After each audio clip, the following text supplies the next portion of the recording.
Serial मंती सुंदर में आया है अब एक बड़ा धमाकेदार ट्विस्ट, जहां अब आमने सामने आ गए हैं दिव्यम और राधिका। राधिका खो चुकी है अपनी याददाश्त और अब वह अपने बीते हुए कल को पूरी तरह से भूल चुकी है। इस बीच सीन शिफ्ट होता है सर्कस में, जहां मौजूद हैं दिव्यम, राधिका और दोनों बच्चे। यहीं दिव्यम को पता चलता है कि उसका बेटा सोनू भी वहीं है। दिव्यम सोनू को ढूंढता है, लेकिन बच्चा छुपता रहता है। हर बार जब वह कहीं छुपता है, लड्डू उसे बाहर निकालती है और कहती है, चलो अपने पापा के पास जाओ। मम्मा ने कहा है कि मम्मा पापा को परेशान करना गलत बात होती है। जब बच्चा नहीं मानता, लड्डू उसे पकड़ लेती है और दिव्यम को आवाज देती है। दिव्यम आता है, सोनू को पकड़ता है और उससे सॉरी बुलवाता है। लेकिन तभी आता है सीरियल में एक और बड़ा मोड़। राधिका, जो अब कुछ भी नहीं पहचानती, बैग लेकर वहाँ से निकल जाती है। लड्डू और राधिका दोनों ही घर की ओर निकल पड़ती हैं। दूसरी तरफ दिव्यम भी अपने बेटे के साथ वहाँ से निकलता है और सोचता है कि घर जाकर सब ठीक से समझाएगा। लेकिन रास्ते में उसकी नजर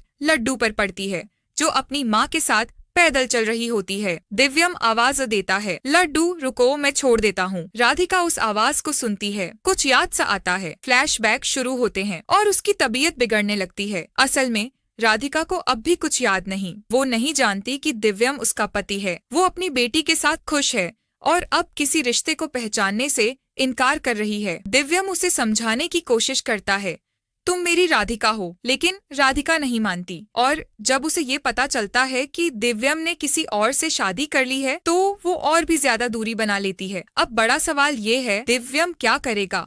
घर में पहले से एक पत्नी और बच्चा है, राधिका को कैसे वापस लाएगा? आपको क्या लगता है इस कहानी में आगे क्या होगा? हमें कमेंट करके जरूर बताएं और ऐसे ही अपडेट्स के लिए चैनल को सब्सक्राइब करना ना भूलें।